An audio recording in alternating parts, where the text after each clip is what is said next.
Hi there, welcome to the Bonsai Stuff podcast. I'm Scott Martin from Bonsai Matsu, and the weather certainly is making preparations for the winter dormancy, well, especially down south of Australia, in Melbourne where I'm from. We've gone from feeling like we've had a really late summer, nice and warm and everyone's confident wearing their shorts again, to Arctic blasts, hail, winds, wet, cold, more rain than you can poke a stick at, and it's certainly just a reminder that what is just around the corner is that winter dormancy for our trees, where they're going to go nice and quiet, which is lovely. It's nice. It also means, as I've talked about, the preparation, getting ready for what comes just at the end of that period, which is the repotting focus, to make sure that we're ready, and just to make sure that we've got plans in place for the trees during that non-growing period.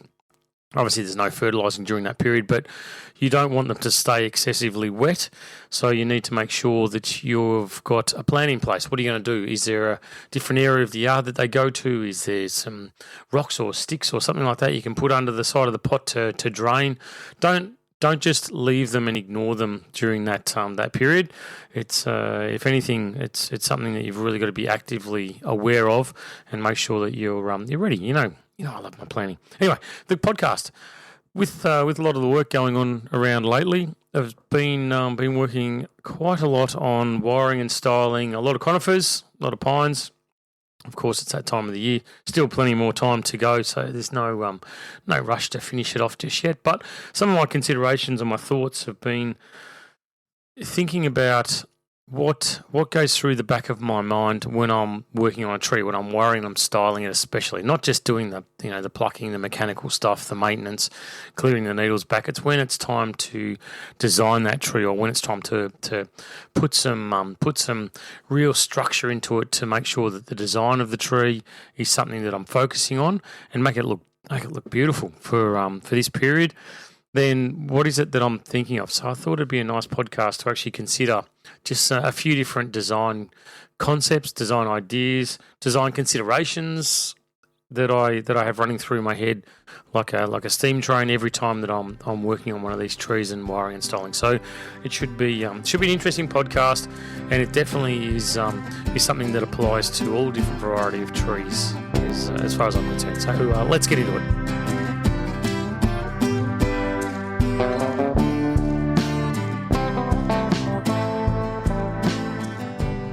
Now, I've talked about compaction before in the design, but one thing that I strive for with my trees, consideration that I have, is, can it be reduced in length?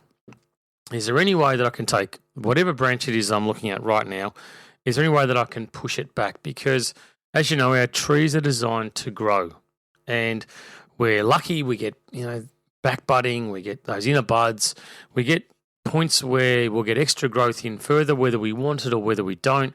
If everything's done correctly with your tree, then you'll find that you're going to get those inner buds. All right. So when I work on my trees, everything's always got that little bit longer. Everything's pushed out a little bit further. Everything's got a bit broader than what it was last time the tree was on the bench. So I look at it and I say to myself, Can this be reduced? Can I compact? And I don't like spaghetti wiring. I don't want to wire the branch and then bend it and push it back so the silhouette goes back to where it was. But I want to maintain that integrity of the design that I've had in place. Whether it's a new design, whether it's on the way to being a design, or whether it's something the tree's been looking like that for the last 150 years. I want to maintain that design that I have in my head, or that I've strived for, that I've worked for. And the only way you can do that is to be able to compact those branches. And so I always look, when I'm working and I'm wiring, I might wire a branch. I'll do the maintenance. I'll start with the maintenance. I'll do the needle plucking. I'll do the thinning. Do everything that I should be doing. Put wire on the branches. I'll start bending the branches into place. Then I'll go, right, is that too long? Is that too big? Is that pad now that I'm working on, has that extended way further than what I want? If it has, then rather than twisting the branches around a like a pretzel and pushing them all the way back in and saying, oh, now it's back where it should be. I look back along that branch and say, where can I cut this branch back? How do I push this back naturally and get a nice junction somewhere a little bit further back to a maybe possibly a younger bud? And it takes a bit of guts to do it, because what you're doing is you're going to look at how to remove possibly 1 or 2 years worth of growth on that tree to push it back, to make sure that branch goes back to the silhouette that you wanted. So we're constantly striving on this idea of 1 to 2. One branch divides into 2, those 2 divide into 4. But how that works, if you ignore the inner buds and the bud conveyor and all that sort of stuff for now, it means everything's getting longer. Everything's getting further and further away from the origin point, which means your silhouette, your structure of your design, the focal point that you've got for your design is gone. So you need to be able to look back and have the courage to go, well, yeah, okay, I'm taking off 2 years worth of growth here, but that growth 2 years ago was in the perfect spot, exactly where you wanted it. It had your silhouette there. So don't feel bad about removing 2 years worth of growth. Be very proud that you can actually maintain the structural design that you want, because you've done all the right things in the 2 years that have gone past to allow you to have a bud further back or a branch further back that's been developing that you can then bring around to take the place of the branch or the extension that you're removing from that area. So it's not a negative thing, but it is something that you have to do, and it's really common that there's hesitation, and I see it a lot with especially black pines. Like now is black pine time for me. I see it a lot where branches are sort of allowed to grow longer and longer and longer, and the tree gets away from being what you originally hoped. You know, if you let it go for too long without doing these pushbacks every autumn, winter, if you're not doing that pushback, that maintaining the integrity of the design that you've started with, then you'll find your tree just gets broader and broader and broader. And I had this conversation just recently where we were looking at a tree after, before and after. So before it looked nice, like it was full, needle plucked, a bit of cutting here and there, and it looked really big. But then I got in there and all I did was cut longer extensions and took off a massive swag of the tree. And the comment was made, it always looks better after you've cut it. Remove things, and you don't have to go 1 to 2. It can go 1 to 1. If something's too long, then it's got to be removed. And if you just keep that approach, then your tree suddenly comes back. And when the foliage mass comes back in line with, it's a much narrower or more compact sort of area with the foliage, and you've lightened it up so that light and air gets into those inner areas, which you know how important that is. When you've done all that stuff, suddenly the branch structure and the trunk start to dominate again, because where it was the foliage mass, what I call the foliage weight, the visual weight of the foliage being the dominant part of the design, suddenly it goes back to being the trunk and the branches, which are primary focus, and the foliage just sits around that area. So the trunk becomes more dominant. Rather than having all these branches that are really, really long and pushed out to the sides, when you bring them right the way back in close, it's like, well, okay, now look at the trunk. The trunk actually looks like it's just got thicker and more impactful in that really short period of time that you've taken off that long extension growth. And all you've done is go through and cut off, too long, too thick, too coarse, got to go. Once you've done all that, then it comes back and you've got really light, compact pads. You've got the branches which are tapering to a nice finer point rather than going to thicker stubs and long branches at the ends. And it all starts to look like it's working again. It's not bonsai magic dust. It's just that pushback. So it's that thought that goes through my head all the time. Can the length of this branch be reduced? What's in front of me right now? What's in my hand? Can I look at reducing that back to anything? And if you can't, like let's say you look at the branch and go, well, there's nothing there. All I've got is branch. There's no buds. Depending on the variety, the species, all that stuff, you may cut it back part way and get some budding. But more than likely with a pine, like a black pine that I'm working on at the moment, more than likely that's not going to happen. So you've got to ask yourself the next thing that I say through my head: if I can't be reduced, can it be completely removed? What will a tree look like? What will this area of the tree? What will this pad look like if I completely remove a branch that's looking like it's too long? And that's a viable option. Technique is I just grab it with my hand and I'll cover the foliage. I'll actually take that branch and I'll tuck it underneath the pad that I'm working on. So I'll manually force that branch down and out of the way, and I'll hold it there and I'll look at it and go, do you notice that it's gone? And is it a better design with it being gone? Or is that branch absolutely 110% essential for me to make the design that I want? If that's the case, then it's got to stay. But I can tell you in almost every single case, 9 out of 10, 9.9 times out of 10, once I remove that branch manually with my hand, pretending that it's not there and cutting it off, it's amazing how you don't miss it. And it's just taken space. It's been long and thick and coarse. It's been, all foliage on the outside, so it's been looking really thick and dense on the outside. Cutting it off, removing it, often lets a hell of a lot of light and air into those inner areas and opens it up. It makes the tree feel a lot lighter by getting rid of those long branches. So you've got to, as I said at the start, you've got to be brave. You've got to be strong. And you got to be confident. And I hear you. I find it a lot easier when I'm working on someone else's tree to get in there and go, too long, too thick, too coarse. Yep, cut it off. No worries. Done. Gone. Move it on. Okay, next. When it's my tree, I sit there and I go, I've grown that branch for 10 years. it's 10 years of my life that I've watched that thing develop and grow. And now you want me to cut it off? It's got too long. It's like, I'm not sure.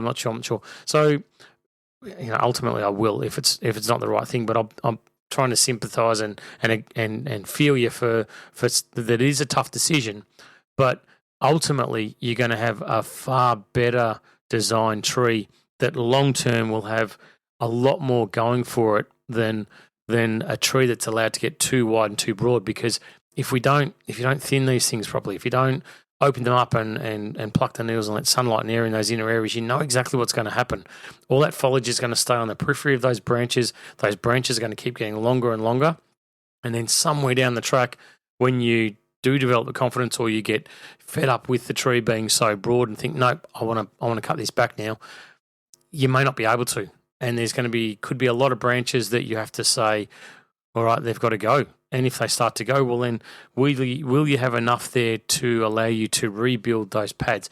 And if you've done everything right soil mix, right watering, right fertilizing, right position in the yard, all the good stuff that we know all about, then yeah, sure, you should have a range of different buds and smaller branches that you can always start cutting back to. Maybe the branch doesn't get exactly where you want it straight away, like a long branch with that cutback may still be too long, and it might be something that you have to sit on for another year and go, no, okay, I'll review it again. But make the first cut for now. Push it back as much as you can now. If you're in doubt about it, push it back as hard as you possibly can, and still feel comfortable with it, and then review it again the following year. Look at it again every time, every single time that you work on any of your trees. Just ask yourself those two simple questions. Can the length be reduced? And if the length can't be reduced, can the branch be completely removed? Can I get rid of this out of the design to keep that foliage feeling and growing back in those inner areas, so your compaction of design, the integrity of the design that you want, can be maintained forever, in perpetuity.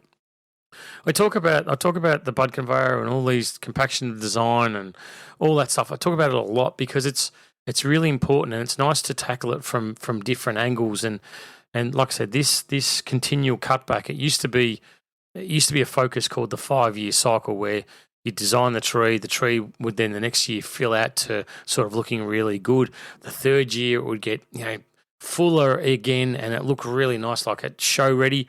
Fourth year, it starts to get a little bit longer and maybe not quite as nice as what it was in year 2 and year 3. And by year 5, everything's got too long. So you have to get in there and you have to cut it all back, and you restart the cycle. You go back to year 1 again. my approach to it now is very different, where it's every single time that I'm working on the tree, it's like, okay, I want to get back to my design. What my plan is, I want to get my tree and keep it exactly where I want it. And to do that, ask yourself the simple question: can the length of this branch be reduced? Where can I cut this back to? You want to maintain your silhouette, and if you're looking at the branch now and something's sticking beyond the silhouette, I'll guarantee you that next year when it grows, or next spring when it grows later this year, it's going to get longer again. So when we're looking at autumn next year, you'll find that, and you clean it back to 2 buds again, you'll find that it's going to be even longer than what it was. And then you're going to have to come back and take off the couple of years' growth and go back to one of those inner branches. It's a continual cycle that always happens. We talk about 1 to 2, or the growth on the trees doubling every single year. That sounds great in theory, but there's always points where you're going, yep, that branch there, that's divided into 2, perfect. I've doubled the growth on that branch. That branch over there, it's now got too long. I've got to cut 2 years worth of growth, which is 4 buds off. So I would not look to double my growth every year.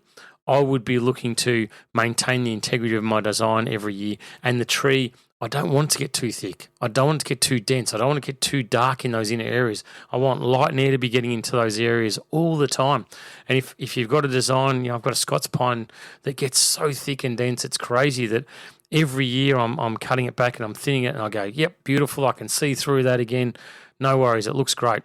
By the time it gets to next autumn, winter, next year, it'll be doing exactly what I'm doing right now, where I'm looking and going, look at all the dieback on these inner areas, because it's got so thick and dense that no light can penetrate that inner area. After candle cutting for me, it's got so dense and so thick with all the buds and the growth that's really compact in there. I've got to do that thin out again. So it's not a problem. It's not an issue with design of your bonsai. It's not something you have to worry about. It's just got to be a focus. It's got to be running through your melon, through your head every single time that you're working on your trees. Is it too long? If it's too long, cut it back. If I can't cut it back, can I get rid of it? Because if it's too long now, next year it's going to be even longer. So you're not going to fix the problem by doing nothing and just having it divide into 2 and then into 4 and then into 8. It's just going to get further and further and further away, and you're delaying the inevitable. So I'd be on top of that one sooner rather than later.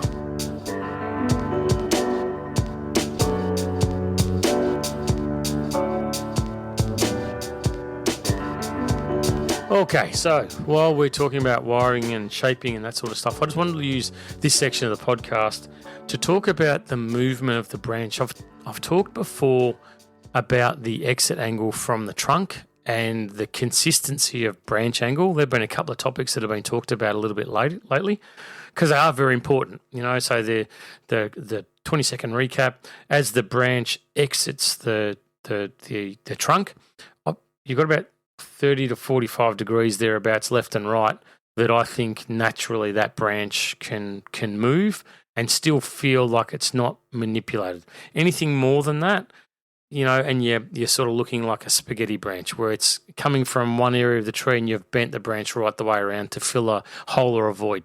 So that's the first one. The second is the angle of the branches as they exit the trunk. Then that's the downward angle or the upward angle. If they're coming out and going up, then you want the branches to be fairly consistent as they're on the angle that they're going to that upward direction. If they're going down, they've all got to be pretty much the same. You don't want a branch that's really acutely pushed down very tightly, and then the one above it goes out horizontal, and the one above that, it's shooting up. You want them so the branches, the exit angle going down is pretty consistent for all of the branches all the way up towards the top of the tree. It just makes the tree, and I'm not saying that they have to all be one way or another. I'm just saying that it's nice for your tree to have a consistent feel. If you decide that you want a horizontal branches, great. Make sure they're all sort of give or take horizontal, so the tree has a nice feel to it, a consistent feel to the design. If you want acute angles, then they've all got to be relatively acute angles. Don't mix and match the ups and the downs and the horizontals on the downward angle or the angle of the branch as it's exited out of the trunk. So so that's the recap. We've talked about that. Now what I want to talk about is the taper of the branch. So it's got to get to a thinner point, and this goes back to the earlier section of the podcast where can it be shortened? A great way to force taper into your branches is to cut back to a younger branch. So you might have one branch that's grown nice and long the whole way along. It's pretty much like a sausage. It's the same thickness all the way along. By going back to one of those inner branches and cutting it back, you then get to a thinner branch, which means a thicker branch grows into a thinner one. Bang, we've got taper on the branch. Perfect, easy, simple, done. What I want to talk about too is the movement inside the branch. It's good, great bonsai. Not just good bonsai, great bonsai have a lot of dynamic movement inside the branch themselves. So it's not just a matter of getting the exit angle of the branch coming out saying, yep, okay, they're all the same, done, bingo, and they're all dead straight. What I would suggest to you is not only look at moving the branches to the left and to the right, but also up and down slightly. So overall, its exit angle is going to be, let's say it's a pine tree, and you're bringing it down at, I don't know, say 45 degrees as it comes, just roughly. But let's say it's 45 degrees down slope, so it's really acute, really, really looking nice, flowing out beautifully. What I would do with that branch too is then have it so it sort of possibly goes up a little bit and then comes back down and then goes back up and then comes down. But then from the top when you're looking at it, have it so it goes up and to the right and then down and to the left and then up and to the right or something like that. It doesn't have to be completely symmetrical, but I'm just trying to paint a picture in your head that as you look at that branch and you start to move the tree around on, say, a turntable or look at it from different angles, you can see that the branch has got nice, interesting movement in it. And that's not snaking, not get this thing and bend it like the old pretzel all around the joint. What I'm talking about is just nice, subtle movement and flow of that branch. Makes it far more interesting long term to you and to anyone that views it, because that'll bark up, it'll get thicker, it'll get some age to it, and it'll actually look really nice. Like I think that when they're dead straight, when they're younger, you might look and go, yeah, that's nice, that looks good, like nice styling. But as it gets a bit older, getting some of that movement into the branch up and down and left and right, it really can make a massive difference to the tree. So we want to make sure that the branch is building on the picture that we're creating for the flow of the design for the bonsai. So if it's flowing, it's going over, starts flowing to the left, comes back to the right at the apex, then comes down towards the right-hand side. So, you got your compaction side on the left side, but your right side's the big flowy side.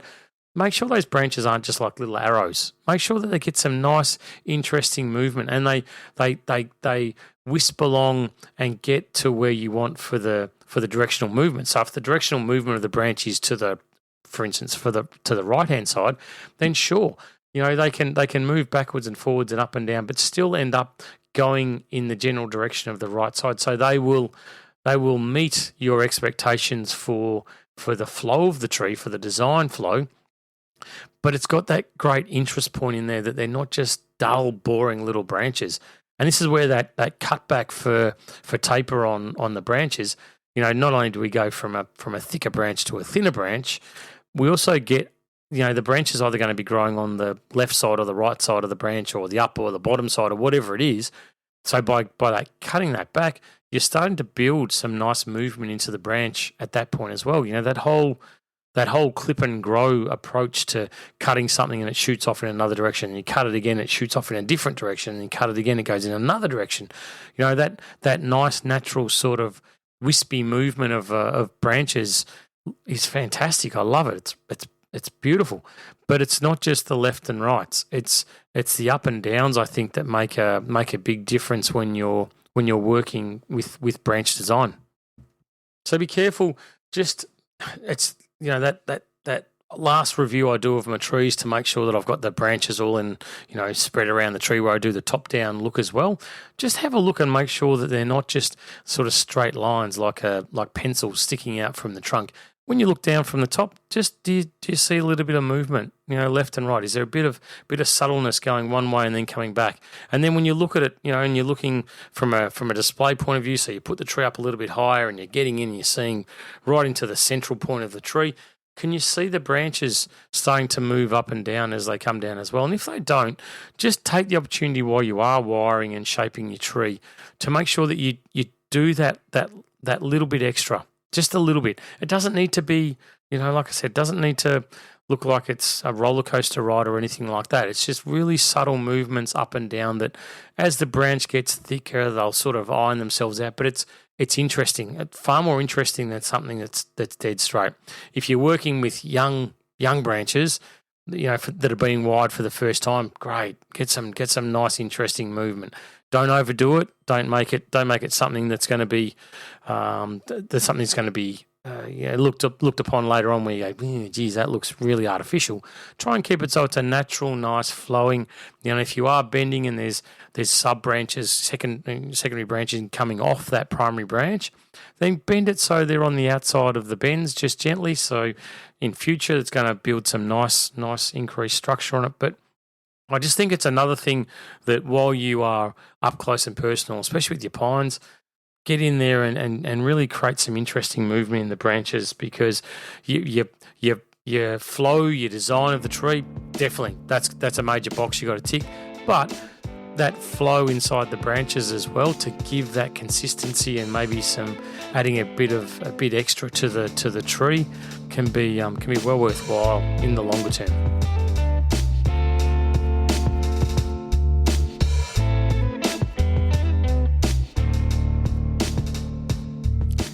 That's it. We're done, bonsai lovers. Thank you for listening in, and I just want to finish off the podcast with a little story. So I won't name who it is, but it's someone who's been working with me and coming in and out of my workshop for a very long time, very, very long time. And I've found out that after, what is it now? It's 13 years. 13 years I've been working on trees with this person, and I've always had a great relationship. I found out just the other day that I said something very early days about the nabari of a tree. That there was a beautiful tree that had a fantastic nabari, and I said, that's it, that's perfection, that's great, that's ideal, that's what it should be. Love it, fantastic, brilliant, what a great tree, well done, congratulations. But also, I just learnt that it's not what you say, it's how it's interpreted that's the important part. And for me, the interpretation of the comment that I just made was, unless the nabari of a tree looks like that, it's not right and it's never good enough. And I was absolutely shattered when I heard that, because that was not my intent. And this person well knows that, but the point that got through to me was it's not what you say, it's how it's picked up by somebody. And so for all these years, this person has worried about bringing trees to me because the nabaris might not be right, or that I might not think they're good enough, and that's definitely not the case. It's definitely not the case. So, this old dog has learnt that you've got to be very careful what you say to people, and make sure that the point is thoroughly there. Like I'm as positive as I possibly can be, and I love people that love bonsai. I love bonsai. I love trees, and there'd be very, very, I don't know if there'd be a time where I'd be saying something nasty. It's really just not the way that I do things. So I found that a learning lesson for me. So I urge you to consider the same too when you're talking around trees. You never know where the owner is of that tree, and what you say, how it can be interpreted. Not what you say, it's how it's interpreted. That's the most important part. Anyway, there you go. This old dog learned something new. Thanks for listening in. As always, this was episode 18 of season 8 of the Bonsai Stuff podcast. And as always, I will be back boring you with lovely bonsai facts. No, I won't. I'll be back definitely next week with some more interesting bonsai stuff podcast for you. So thanks for listening in. Give your trees a cuddle for me. And until next time, as always, happy bonsai.